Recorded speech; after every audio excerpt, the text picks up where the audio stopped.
Vous savez, il y a une de ces vérités, une de celles que la plupart des hommes ne découvrent que bien bien trop tard. Une vérité qui, une fois qu'on l'a saisie, eh bien elle change complètement l'équilibre du pouvoir et elle dissipe tout le brouillard émotionnel. Aujourd'hui, on va explorer ensemble ces principes stoïciens qui transforment la confusion en clarté. Et c'est la grande question, n'est-ce pas? Pourquoi? Pourquoi faut-il attendre la crise, la rupture, parfois même l'humiliation, pour enfin voir des signaux qui, en fait, ont toujours été là? La réponse, elle ne se trouve pas dans un manque de force, non, mais dans un manque de conscience. Le truc, c'est que la plupart des hommes ne manquent pas de valeur, loin de là. Ils souffrent de ne pas voir les structures cachées, les dynamiques de pouvoir, les attentes non formulées, tout ce qui façonne leurs interactions, leurs émotions et au final leurs décisions. Mais une fois que ces structures sont mises en lumière, alors là, tout change. Alors, on va commencer par le premier schéma, et c'est un paradoxe que beaucoup de gens vivent sans même s'en rendre compte. Est-ce que ça vous est déjà arrivé de vous demander pourquoi, plus on donne d'énergie, plus on s'investit et plus l'autre personne semble s'éloigner? C'est exactement ce premier mécanisme qu'on va décortiquer. Voilà, c'est ça, le paradoxe au cœur du problème. Cette recherche de proximité, quand elle est mal dirigée, quand elle est, disons, un peu désespérée, elle ne fait que créer plus de distance. Mais ce n'est pas une fatalité, non, c'est un mécanisme qu'il faut simplement comprendre. Et pour comprendre ça, justement, les stoïciens sont là pour nous éclairer. Des gens comme Marc Aurèle, Épictète, Sénèque, ils nous apprennent à regarder la réalité en face, telle qu'elle est. Face à ce paradoxe de la distance, cette clarté, ce n'est pas de la cruauté, c'est du pouvoir.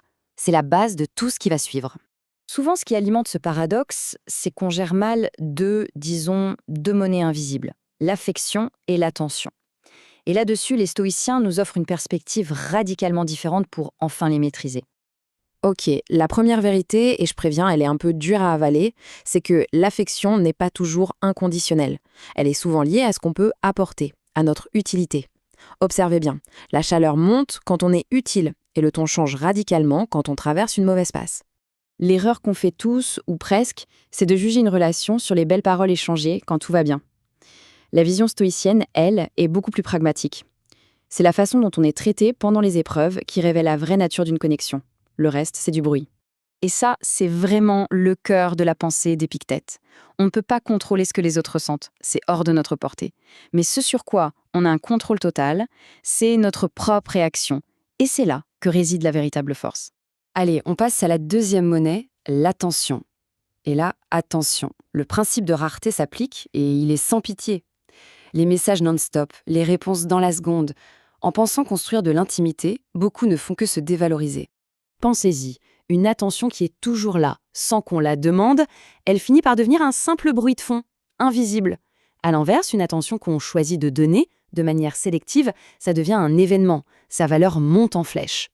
Bon, maintenant, on va aborder ce qui est peut-être la compétence la plus rare et la plus puissante de toutes, le contrôle émotionnel.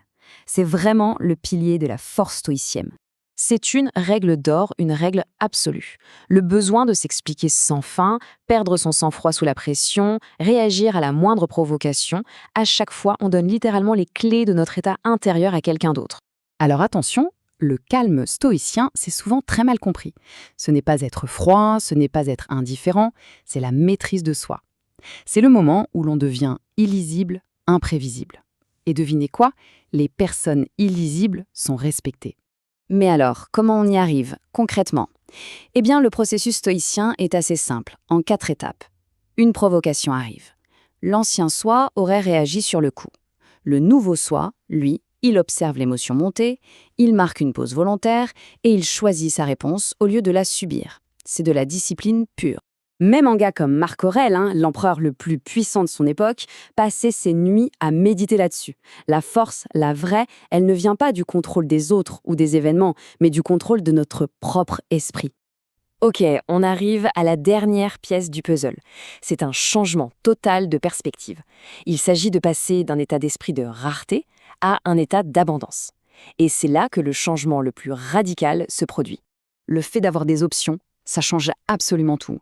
Je parle d'options sociales, professionnelles, personnelles. Un homme qui a des options arrête de tolérer le manque de respect. Et attention, ces options, elles ne tombent pas du ciel. Elles se construisent par la discipline, la croissance personnelle et la cohérence. D'un côté, on a l'état d'esprit de rareté. C'est celui qui crée le désespoir. Et le désespoir, c'est un tue-l'amour, c'est bien connu. De l'autre côté, on a l'état d'esprit d'abondance, qui repose sur la connaissance de sa propre valeur. Ce n'est pas de l'arrogance, non, c'est juste savoir qu'on mérite le respect.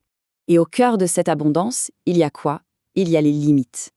Les limites, ce ne sont pas des murs pour punir les autres. Ce sont des règles du jeu très claires sur la manière dont on accepte d'être traité. Si quelqu'un franchit ces règles, l'accès à notre temps et à notre énergie se termine. C'est aussi simple que ça. Quand on met toutes ces pièces ensemble, toutes ces vérités, on ne devient pas quelqu'un d'autre. Non, on devient l'architecte de sa propre vie. En fait, on récupère la version de soi qui existait bien avant qu'on apprenne à se perdre juste pour mériter l'approbation des autres. Alors, pour résumer, ce chemin vers un respect de soi en béton armé, il tient en quelques points clés. Protéger son attention comme un trésor, maîtriser ses réactions pour devenir imprévisible, se construire des options pour être libre et définir des limites claires, le respect d'abord. Et le résultat de tout ça, c'est incroyablement puissant. Quand on intègre vraiment ces principes, les vieilles dynamiques de manipulation ne fonctionnent plus. Le silence perd son pouvoir, la pression émotionnelle tombe à plat. On devient stable, sélectif et, étonnamment, beaucoup plus magnétique. Je vous laisse avec une question, une vraie. Prenez un instant pour y penser. Qui deviendrait-on si on arrêtait de négocier, de supplier pour quelque chose qui devrait être un prérequis? C'est peut-être là, exactement là, que se trouve l'homme qu'on était censé devenir.